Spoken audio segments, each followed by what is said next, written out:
they're going to do a hardcover, and even the Canadian edition is a paperback, but it's the larger format paperback. Right.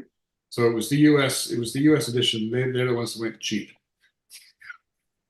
Yeah, I think it's a great cover. Yeah, they did And a I whole liked it. thing. I liked it too. And then I kind of love this one, although it's a bit busy. I think it needs a lot of, it needs a lot of, on a hardcover, I think it'll work. When they do paperback, I don't think too much going on there. Well, they're definitely going for a different audience with the cover Yeah, design for very different sure. look. Yeah. Well, anyway, yeah. Hi, everybody. This is Patrick from the Poison Pen Bookstore in Scottsdale, Arizona. And it's always a treat to have Linwood Barclay with us virtually, in person, however we can get him. Um, and we're going to be talking about the brand new book, Whistle. And as usual, if you have questions for Linwood, did I say Lincoln? If I did, I really apologize. I didn't. Linwood. If you have questions for Linwood, please go ahead and put them in. I think I'm thinking of Lincoln and Doug being here next week, maybe. But if you have questions, please put them in the comments field, and I'll be happy to ask any of your questions towards the end of the hour. So, Barbara, over to you. Thank you very much, Patrick. So Whistle, love Yeah. this. See the Train, comes out in a hardcover and we've already sold out our hardcover, but I ordered more, and in a paperback edition simultaneously. I'm holding up the paperback. So Linwood's in Canada, and therefore we don't have signed books to offer you, but we made up a nifty Canadian author bookmark. So our copies will come with, I felt we should support the Canadian author community. So we've been including Canadian author bookmarks with our set here. So Linwood, I've described this as sort of, you've done an interesting kind of Dean Koontz, Stephen King kind of a book here, which I thought was fairly high praise. It is not your usual Linwood Barclay, but it has the usual Linwood Barclay amazing twists in technology and all those things that make me love your books. So, what inspired you to go this route? Well, you're right. It is a little different. I think that, the things that you might look for in my books, which is, maybe interesting characters, great twists, lots of fast pacing, all that, that's all there. But there's a couple of new things added into the stew. This book has elements of horror and supernatural, which is new for me to do. But I'd had this idea, and I just thought it was too good to not do. And I thought, let's just, once in a while, you got to stretch a bit, take a risk, do something different, and hope that your regular readers will follow you, and maybe you'll pick up some new ones. And I mean, my pitch for this was that I wanted to do. I didn't think it was fair that in the horror genre, generally, that the toys that get to be evil are most often dolls. Maybe they're little mechanical monkeys, wind-up monkeys, maybe a rocking horse from that story way back in the 50s, whatever. And I thought, well, what about toy trains? Can't toy trains be evil too? And I thought, what if you could do a book that would do for toy trains what Chucky did for dolls? So that was the goal. And that's what I set out to do. And the early reviews would suggest that I managed to pull it off. My worry had been, is it just going to be silly? And everyone feels that it's not silly, it's just downright creepy. So, hurrah. Phew. Well, it's certainly not silly. And I have to tell you that I understand the trains are key to this whole thing. But for me, the key to this book is Pierce the Penguin, which I thought was an absolutely brilliant literary creation. Not only Pierce the Penguin, but what transpires as a consequence. So, talk to us about Pierce the Penguin. I mean, can't help but feel the wind in the willows. You're thinking about childhood classics, with Ratty and Mole, and also why not Pierce the Penguin? So yeah, so I mean, and just and very quickly, the book is sort of, well, I'll get to your question right now. So my main character at the beginning is a woman named Annie, and Annie is an author illustrator of children's books, and she has hit the jackpot with a character named Pierce the Penguin. And Pierce is a penguin who not only wants to see the world, he wants to be able to fly. And her books are selling in the millions. She's just doing wonderful. And she does one book where Pierce makes himself some wings out of cardboard. He's inspired by the illustrations that were done by Leonardo da Vinci when Da Vinci was trying to create a contraption that would allow him to fly. And this seems like the most innocent, wonderful little book, and it all becomes horrendously tragic when a young child decides to is so inspired by Pierce and his determination to fly that he gives it a try himself off a New York balcony. And so Annie is, of course, completely devastated that her book could have led to such a tragic event. And then you add on top of that, in the same year, she loses her husband. And so she decides to pack up her son, Charlie, who's 10, get out of Manhattan, get away from everything, and try to get their lives back together, renting this house out in upstate New York. And it's there that Charlie finds in a locked shed behind the house an old box that says Tide on the side, a big box that would have held like shipments of Tide detergent. But packed in this box is a tired old train set that someone has left there. And Charlie wants to know if he can set it up. And once he does, very strange things start happening. And he starts hearing train whistles in the night when there's no operating rail line nearby. And she's now starting to find herself drawing this hideous, as far as you could get from Pierce the Penguin, this hideous rat wolf-like creature. And she doesn't know why the hell she's drawing it. And that's kind of where we kind of start off. That's kind of in this book. That's kind of the first 80 pages. And it's and when I started writing this book, I thought that it was all going to take place in the present. Annie goes to this house, she finds the trains, and horrible things happen. And then there has to be a sort of a backstory of how all this came to be. And I was trying to figure out how to introduce all of that and how I was going to get that information into the present day part of the story. And then I decided, no, I'm just going to write the whole backstory like it's a second book. And so the book gets divided into chunks. We have sort of a large chunk with Annie, and then we go back almost 25 years and we're with this fellow in a small Vermont town, police chief named Harry, who's investigating a series of really bizarre disappearances and murders. And this all is happening around the same time that a little toy train shop has opened in town. And that's the big picture, I guess, of Whistle. And where the hell did that idea come from? That's your question. No, it's not my question at all. I think it grew organically as you worked on the book. But let's go back, to first place, as I said earlier, who can resist, the magic of like talking animals, human animals and Yeah. stuff when you're a child? I mean, think about it. And then, there's Icarus, right? I mean, a human puts on wings and wants to fly near the sun and tragically falls to death. Obviously, this little kid that thinks he can be Pierce the Penguin doesn't know about Icarus, but readers do. It's never gone well when a human being without serious mechanical tries to fly, it just doesn't. So, I was trying to work out who came first. Obviously, for you, it seems to me the trains, but I wondered if you'd actually thought of Pierce first and this tragedy, and then you've tried to figure out where would it go from there after this child puts on cardboard wings and steps off his New York balcony and crashes. And of course, as you point out, the internet is not kind to Annie, nor is Annie kind to Annie once this happens. Although really nobody could blame her. I mean, it was such a No, nobody really could. And of course, in the story, it's Annie's plight becomes the subject of much discussion online and in newspapers. What responsibility do authors have? Can they not write or depict anything that's bad for fear that it will inspire people to do something awful? What could we write? What could we do?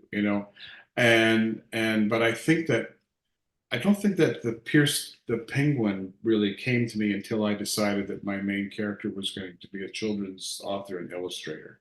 Okay. And then I thought, well, what character has she created? And you know who I was thinking about when I was doing that?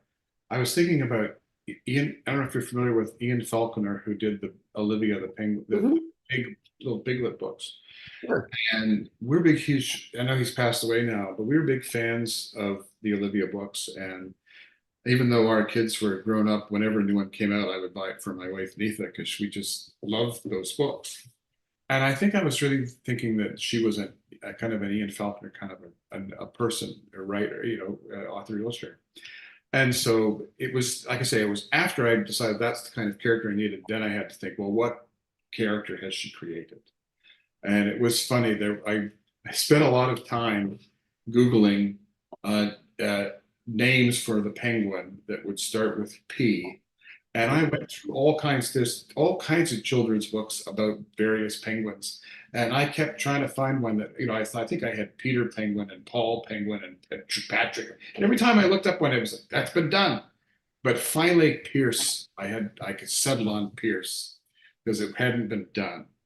And but I think I think the beginning, about 20 more than 20 years ago, I had an idea that was in no way horror supernatural, but I had an idea about a guy who was obsessed with creating this sort of model empire, this railway thing in his house, and he expanded it into the residents next door when the people were away.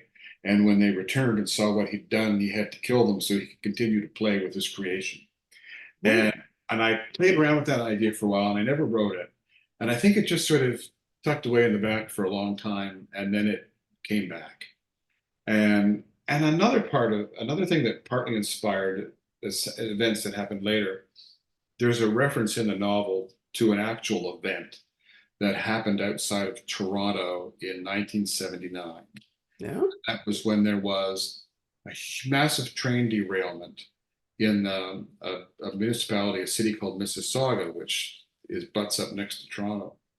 And this train was a whole series of chlorine gas tanker cars. And if they exploded, chlorine gas displaces oxygen and thousands could have died. And so for 5 days, the entire city of 500,000 people was evacuated. 5 days, 500,000, the whole city was evacuated. And we live just outside the edge of the evacuation zone, but I was a reporter at the time, so I worked on that story, and it's always that stayed with me. And that becomes a kind of a plot point later on in the novel. Aha. So I did think that you probably, it wasn't a linear kind of a thing, that you probably had various thoughts and whatever Yeah, it is as you worked your way along it. I mean, Pierce in a way has a little tinge of the little engine that could, I mean, well, he does. So another children's classic, I want to fly, I think I can, I think I yeah. can, I think I can, So um I really like that. But then it's important too because the story really is in part is about Annie and Charlie, her son, and their cooperation and all. And so the children's book authoring the children's book fits in really well with that dynamic of mother and son. And there has to be ultimately a hero in the book, and why not Charlie? Yeah, well, I think we've got a couple heroes in this More than one, but Charlie one. is one. Charlie's one, and certainly, and Annie ultimately becomes one, and then we've got our chief of police who doesn't quite he's doesn't he's his role is in the past, and so it's Annie who has to carry things to a conclusion, at Mhm. the end of the book. And I had more fun writing this than anything else I've done in quite a while.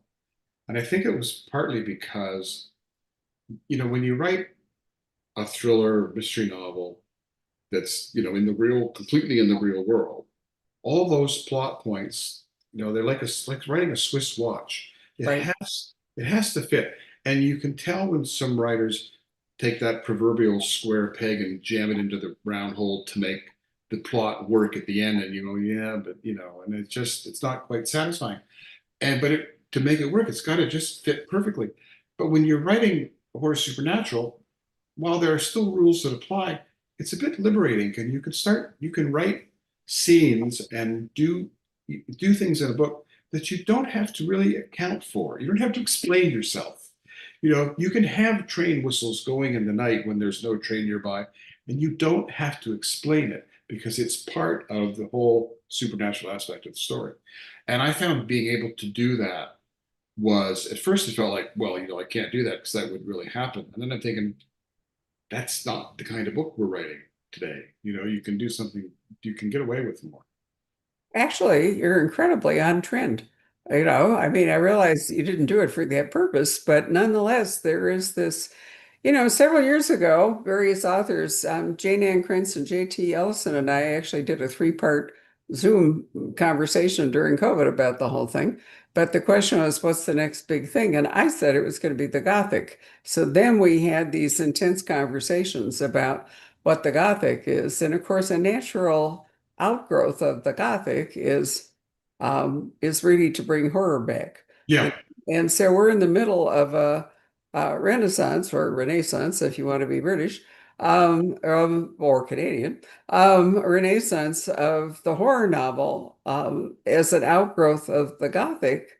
yeah. And I think it's kind of counterbalancing romanticy. And both of them, I think, are flourishing in part because nobody wants to be living right where we are at this moment. I think that's true. I certainly think that accounts for the romanticy and so forth. And from anecdotally, what I hear, sort of basic sort of this the suspense and domestic suspense. I mean, it's certainly not gone, but it's not. It's kind of a bit on the downslope. It is a lull because it's not hitting the zeitgeist of the moment. The cozy mystery actually is doing very well. Comfort reading, that sort of romance with murder kind of thing works out. Historical fiction is doing very well, because it's comforting to read about the past and how it comes out, that kind of thing. But then, and then, the romantasy is pure escapism and horror is in a different way. But that leaves the sort of ordinary thriller down, it's sort of like a V-shaped thing going on, and the thriller is kind of down here. You can see that looking at bestseller lists. I And, mean, and I feel like the crime novel, the thriller, it's always going to be there. Like it's kind of a constant, but it has a kind of ebbs and flows a bit, but it will always be there. Whereas we have had other trends where, like say, vampires, which would just spiked for quite a while, right, kind of disappeared. Or when we had all those kind of Da Vinci clone kind of books that we had for a while, you right. know, and there's none of that anymore that I'm aware of. That stuff's all gone. It's And coming back with Dan Brown and his I 38 know that's coming. hardcover in What's that? September. Is that September? That's when that coming? It's coming in September, and I'm so stunned by the $38 price tag that I'm actually going to encourage our customers to buy it elsewhere because I think that's an outrageous price for that book, and we can't really afford to discount it more than a little bit. And I just think you can probably buy it on every street corner, every Barnes and Noble, every online. And I want to say to our customers, do that and then take the savings and buy a book, that we really want you to buy with it. And of course, this whole thing with the tariffs, one of the ABC actually interviewed me right at the beginning before they kicked into place, and they wanted to know what effect I thought it would have on small business and our business. And I said, well, here's the thing. I said, I understand that you want to onshore American business. It's not possible to grow trees fast enough to replace Canadian pulp. I mean, we can't Yes. do it. And so the absolutely indiscriminate blanket nature of this thing makes no sense to me. They're just trying to engineer it in a hurry for maximum attention and the whole bit. But if there were any care involved where you could say, okay, we could bring this back, but Yeah. we can't bring wood pulp back, because we just Yeah. can't grow it. then I could kind of get more with it. But anyway, there's always been a genre role. I actually thought about, I had a moment when I thought I might back to Stanford and finish a PhD, and I didn't do it first time around because there wasn't anything I cared enough about to write a dissertation. Mhm. Just couldn't, 3 years of your life, more or less, or two anyway. But then I got to thinking when I went to my 45th reunion, and the English department and I had a conversation after I had explained to them that the woman teaching the class actually didn't know anything about John Sanford. So it was her error that I was in the audience when she sort of veered off point there. But anyway, I got to thinking about it, and it really is true that there is a generational genre role. So every 20 years, there's a sort of romance is kind of a constant, but different kinds of crime fiction, science fiction, horror, whatever, tend to rise and fall. And it sort of like it rises and then it takes a generation to kind of purge that, and then it may come back again. And And it's funny, there was one or two reviewers online had said they thought Whistle reminded them of a kind of a horror novel that would have come out in the 80s. And they meant it in a good way. Like it was like it was meant as praise. And I thought, yeah, I could sort of see that. Maybe it's a bit of it really is, I mean, I remember the great historical novelists, or at least the successful, I won't say great necessarily, Samuel Shellabarger, Thomas B. Costain. Remember all those guys? And they yeah, were huge in like the 1970s, and people read these enormous, tomes, Forever Amber, all that stuff. And then the fashion for that died away. And um, I never read a James Michener. Never got through those. I read I read The Source, which I thought was absolutely magical. I never, and partly because I felt like I really should know Jewish history better than I ever did. And The Source was just a fabulous, set in one place, Masada, and, going through the centuries. I really tried to read Hawaii and Alaska and some other stuff, and they just never Yeah. really did it for me. But anyway, the fashion for those kinds of big books kind of died out. And so today we have Outlander, and now we have Romantices. So people have gone. Chris Pavoni and I had a really great discussion last night. I'm going to recommend Whistle to him because I think he would love it. And that was one of the things that we talked about, whether people want to read short books or long books. Are long books too hard or too time consuming? That's Or that's that's a really interesting question. I mean, yeah, I just finished Joe Hill's new novel, King's Sorrow. And Joe and I are going to do some events together when he's on. The book doesn't come out until October or November. that's right. And He's coming to Canada. yeah, he's coming here. So he and I are going to do two or three events together when he's in the Toronto area. So we're going to do Wonderful. stuff together. And so I finished it last week and I really liked it. It's 880 pages. It's almost Right. exactly twice the length of Whistle. and, and I just feel like he just threw everything into this book and it shows. And it was a bit daunting at the beginning, like 880 pages, but it carried me along. But I can remember one time watching Elmore Leonard being interviewed on TV, and he was talking about the New York Times would call him up and say, "Oh, would you review this book for the book review?" And he would say, "How many pages is it?" And they'd say, "It's 450." He said, "Nope." He said, "I don't read anything over 300." Just like he had this arbitrary kind of, that's it. No book needs to be longer than that. Interesting. Well, I mean, I think in part, a long book, people want to get lost in it.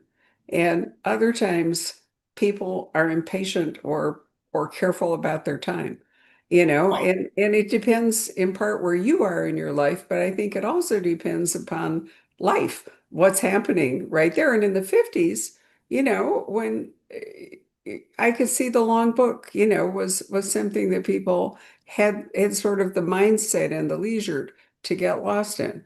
See, for me, a long book is a book that will generally save for summer when I have time and I'm sitting and I have time to sort of I don't typically sit and read for 2 hours in the middle of the day. I'm working on something or doing this stuff. But when I have that's when I will think I will save a big book for that. Even ones that aren't too massive, even like a 400. Like I bought the new Scott Turow when it came out a few weeks, a couple months ago, and I thought that's going to be the summer, that book. It's not quite a doorstopper, but it's Good long. book. I was lucky enough to do the book launch for Scott. Yeah. We did it as a Zoom event because he was scheduled to do a charity event here in Phoenix, and that ruled out him doing a live event as well. That was part of the rule of the charity event.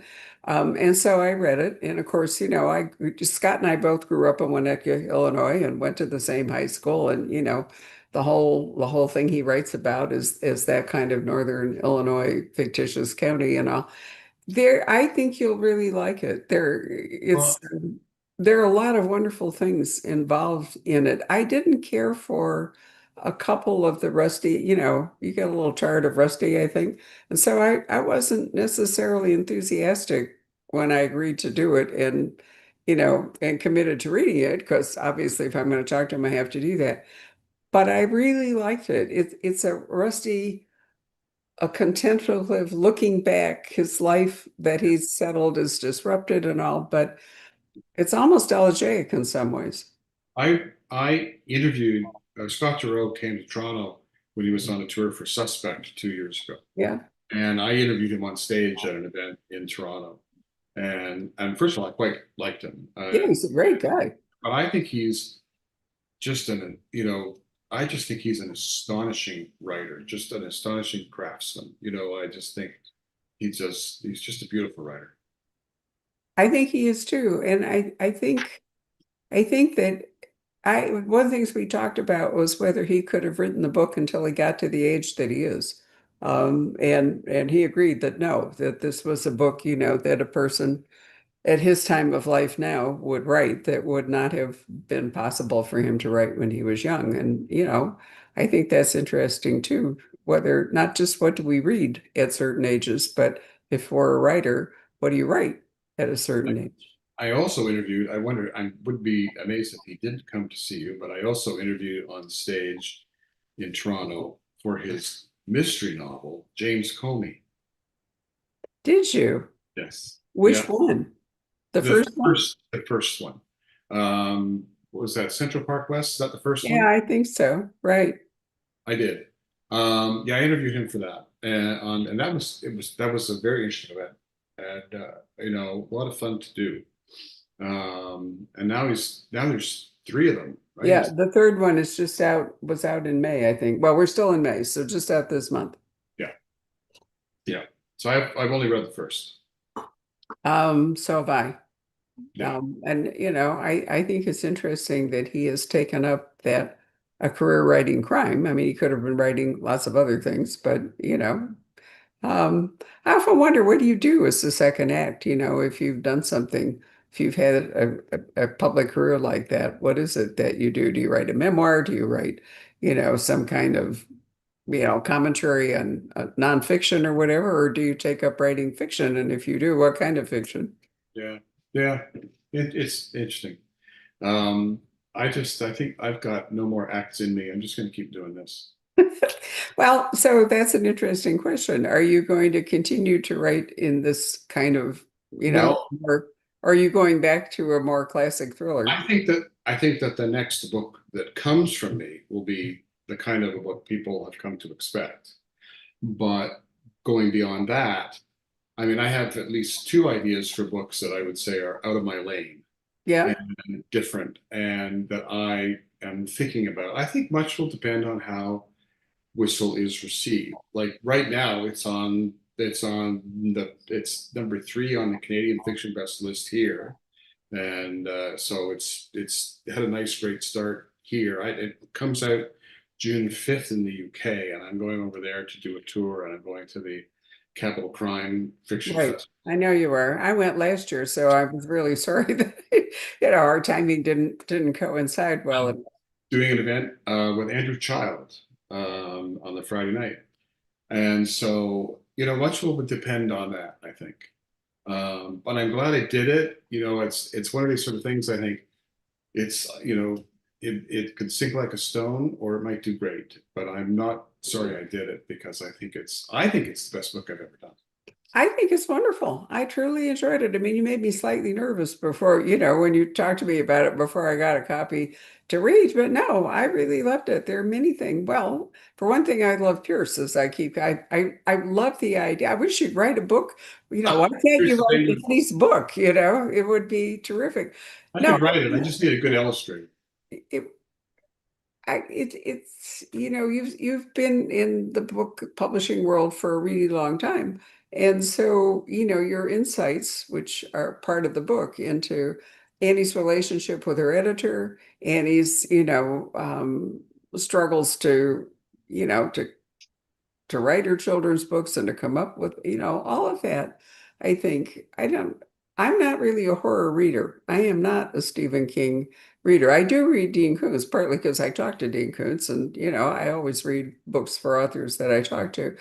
And I mean, some of his books are more horror-y than others, but a lot of them are what you're sort of doing here, which is there's a supernatural element to it so that he doesn't have to account for things that you would have to do, as you've already pointed out, in a thriller. But I'm not crazy about really dark horror, and this is fun. I mean, it's And Christy, as you may or may not know, I am a model train nerd, and I have well, I did know that. Yeah. I have a room in the base. There's a room in the basement of this house that's about 18 by 18 feet, and it's full with one massive, sort of permanently built. You took me to see your trains when I was in Toronto. Yeah, We had and lunch and then we went to look at the trains. and it's and so when I started writing about that aspect of the novel, there were things that I just sort of naturally knew that I could think. I looked at my own model railway, and I thought, if I were a really bad person, how could you build those mountains with, body parts? And that's sort of where my mind started to go, hey, plaster and styrofoam is so boring, Yeah. and I thought, like, so I started thinking about how you could apply like the most twisted way of creating this sort of layout, and that was dark stuff, but it was also tremendously fun to try to figure out how I would do it.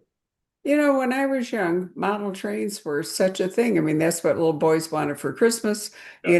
There were always, funny pictures or cartoons about dads on Christmas Eve, trying to lay out the entire track set around the Christmas tree and, all of that. And you actually point that out in the book that, at one point that was children really gravitated towards things like model trains, but then other more sophisticated toys came along. Of course, trains are making a comeback. So here's the really great thing. We are taking a trip next January and February, 6 weeks, I think it is, from Adelaide to Singapore, going to Tasmania. We're going down New Zealand to Tasmania, around Australia, up to Bali and to Singapore. And here's the thing. I looked it up because I'd seen something on Instagram about it. Our boat conveniently docks in Singapore on the same day that the Orient Express leaves Singapore for Kuala Lumpur. I do get So I booked it. I said to Rob, we're going to stay a few days more in Singapore, because I've always wanted to do the Simplon Orient Express from Istanbul to Paris, but you have to make do. So we're going to do, and and then I've been looking, there are luxury trains coming back everywhere. Yes, I You was know, looking at ads, and there was an ad in the New York Times the other day for these luxury train tours. Some of them are just 3 days, some of them longer, that go through different parts of the You UK. can go from London to Wales and back on Yeah. a 3-day version of a luxury train. There's a Scottish one that looks interesting. I have been on the Swiss ones. We did 4 trains. We did the Glacier Express and the Bernini Express and the William Tell Express, and I can't remember the other one. So it's like round trip Montreux, and it was absolutely wonderful. And then there's one in Spain I'm dying to do that goes from Malaga to Seville, I think. Uh, Mhm. and we've done Rovos Rail in South Africa from Johannesburg to Cape Town, um, and the Canadian one. Yes. Well, I haven't done any of those that are that cool. The closest I've come to one that was a lot of fun was one that did the rounds of Cape Cod, and you had dinner on the train, and Right. that was great fun. And there's a 1 day train excursion that goes way up in sort of northern Ontario, up from Sault Ste. Marie, that I've done twice, which was great, a lot of Well, fun. now here's a thought for you. Andrew and Tasha and Rob and I have committed to going to Calgary for BoucherCon a year from this fall, and we are going to start in Vancouver and take the Rocky Mountaineer, which Oh Rob yeah, and I have done it once already, but we're going to start and take the Rocky Mountaineer to Banff.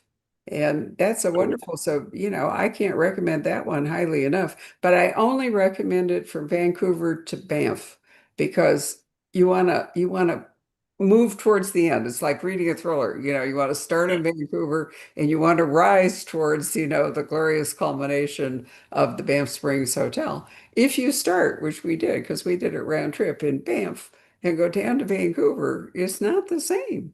yeah, that would be a nice trip. It was, but Nice the trip. reason I brought all that up is that it may inspire a renaissance of model train again. I Because hope so, because you know what? We only briefly touched on it, but this is so off topic. But so what? the tariffs may completely kill the model train industry because all of Yeah. the fine work that's done, they're all made in China. Right. No, All I made in I China. can see that. But anyway, I think there's I think the model train thing, in part reflected a fascination with trains. We have a hotel up north called La Posada, which is a marvelous conversion of a Santa Fe Railroad hotel, which was falling into ruin. It was designed by Mary Coulter, who is a woman that did a couple of the great resorts at the Grand Canyon, but she also built La Posada. And this enterprising guy with an artist's wife decided to buy the hotel and from the Santa Fe Railroad, which was using it for offices, and bring it back. And the joy of going there is that the Amtrak, it's right there. And so we all go up there and we get like a Ruby Margarita and we go down and sit there, and watch the trains go by. I mean, it's wonderful to do that. And we did that when I was a child in Chicago, but then trains kind of just went away. Yeah, I have always loved them. I mean, my dad built me my first little basic model railway when I was about 5. But I find one of the reasons that I'm attracted to the hobby and end up doing writing whistle is that I find that when you spend your day creating a world on a screen for a book, that a great way to unwind is to build one with your hands and and make trees and make hills and all this Sure. sort of stuff.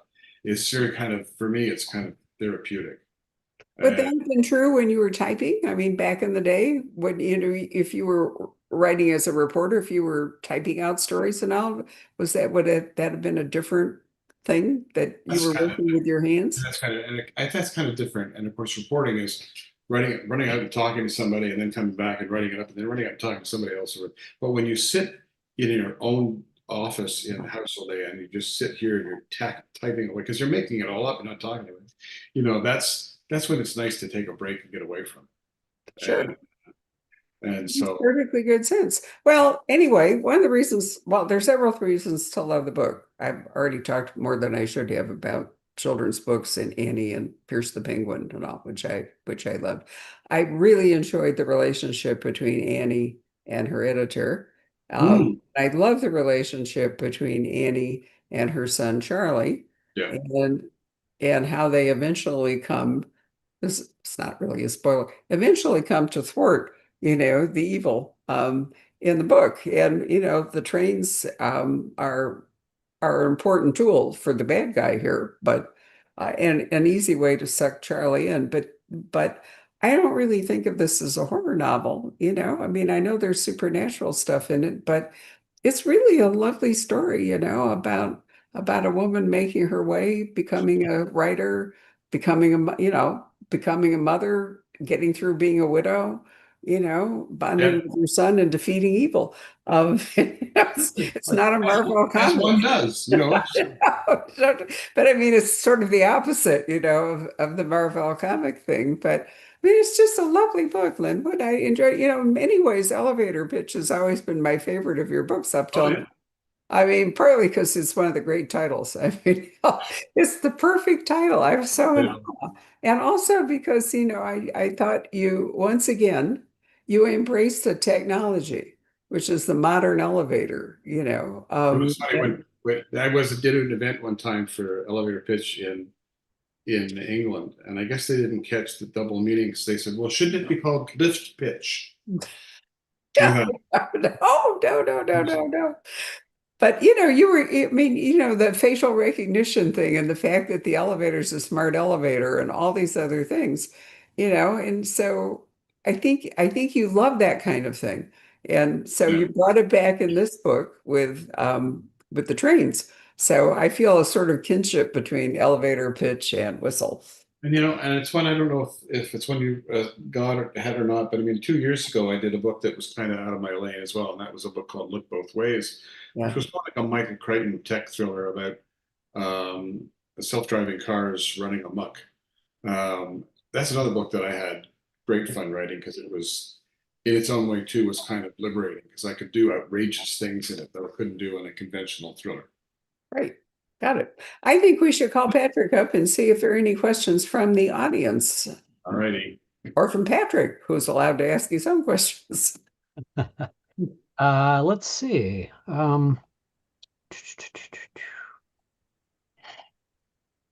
They are. There's a lot of talk here. I'm trying to find some questions in here.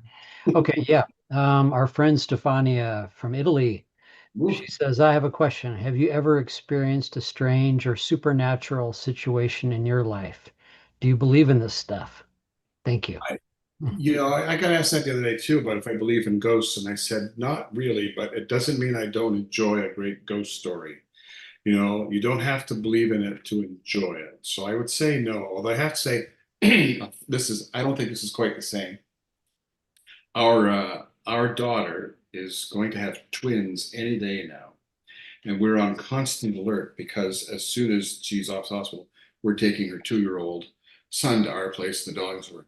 Last night, I woke up at around 11 because I heard the phone ring, and I thought, well, that's her calling.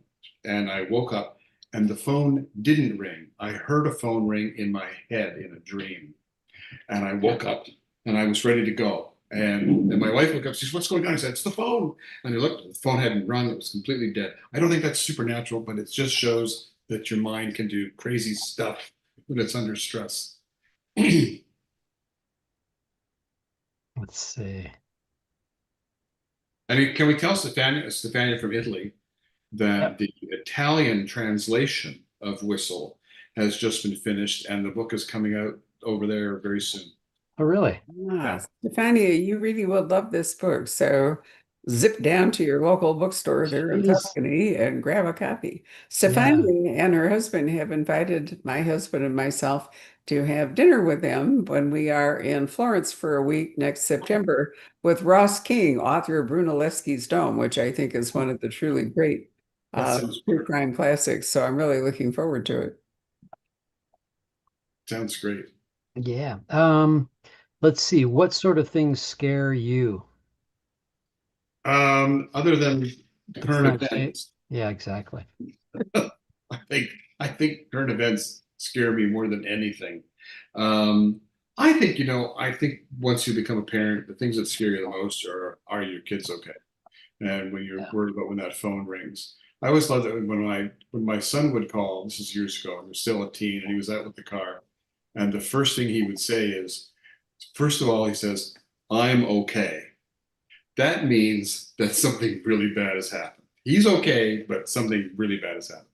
And but that scares me. I think generally, overall, I think the thing that scares me the most is misinformation and people who are absolutely willing to believe the stupidest things in the world.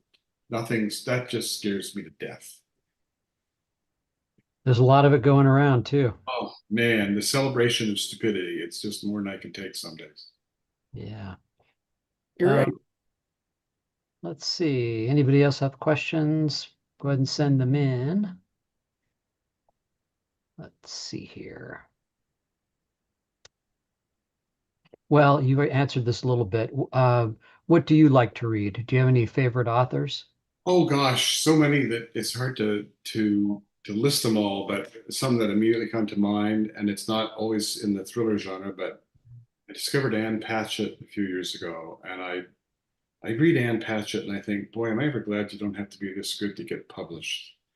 And I love James Burke. I'm reading the Stephen King that came out a couple days ago. I just started reading Never Flinch.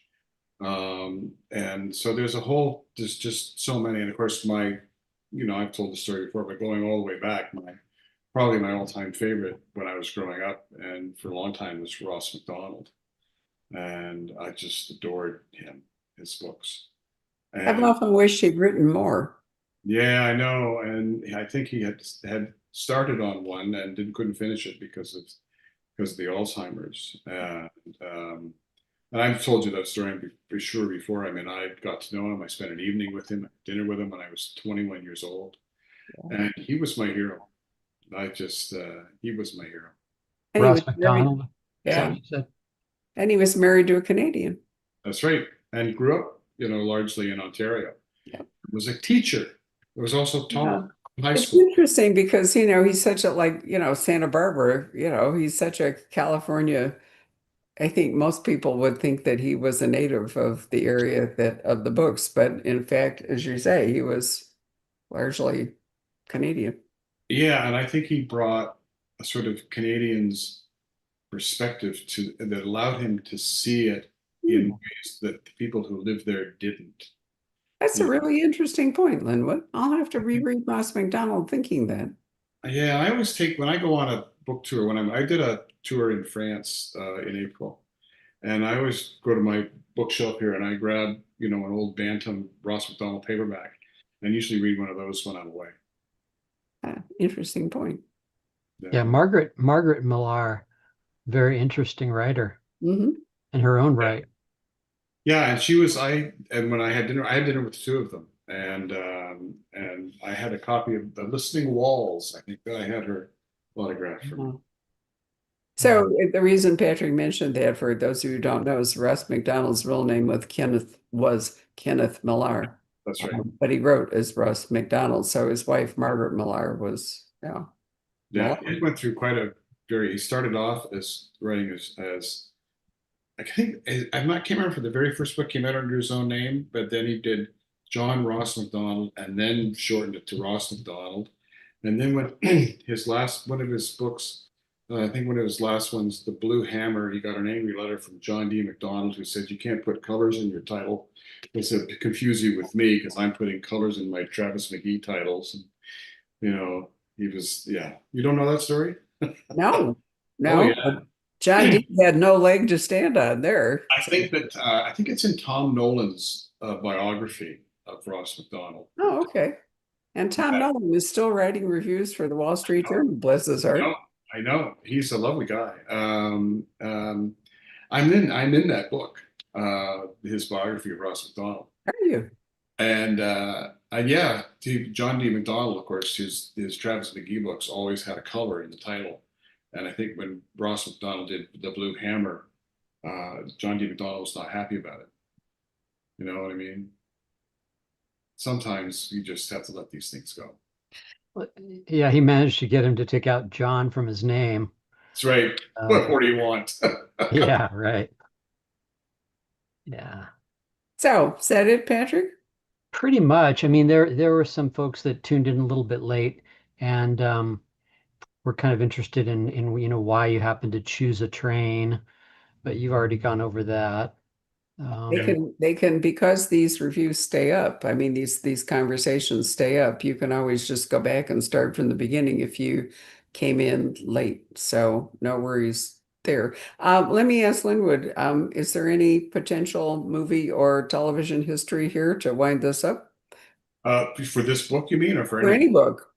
No, we had an option on the Lime Maker, and that fell through, just like almost always all do. They just, I mean, in France a few weeks ago on French TV, they ran a series based on my novel No Time for Goodbye that did Oh, very well in the ratings. So that was very nice. So it's funny, I've had two books optioned in France, and both of them got made into TV series. And whereas in North America, where I guess they have more money to throw around, I've had lots of things optioned, and not much has happened. So interesting. I've had one discussion with somebody about Whistle, and but nobody has jumped, ponied up yet. Well, the film industry's taken a number of hits, the strike, the fire, COVID, all the rest of it. So hard to say how it will come back. Well, Linwood, it's always a pleasure. I Yeah, mean, I that's was great. glad we had dinner face to face summer before last, I think. Yeah, So that's right. it was lovely. I hope I will get up to Canada or somehow or other we will meet face to face. But meanwhile, thank you. Thank you so much. It's been a pleasure. It's always a pleasure. Thank you, Patrick, for everything. You bet. Thank you all Okay. very much for watching it and have a wonderful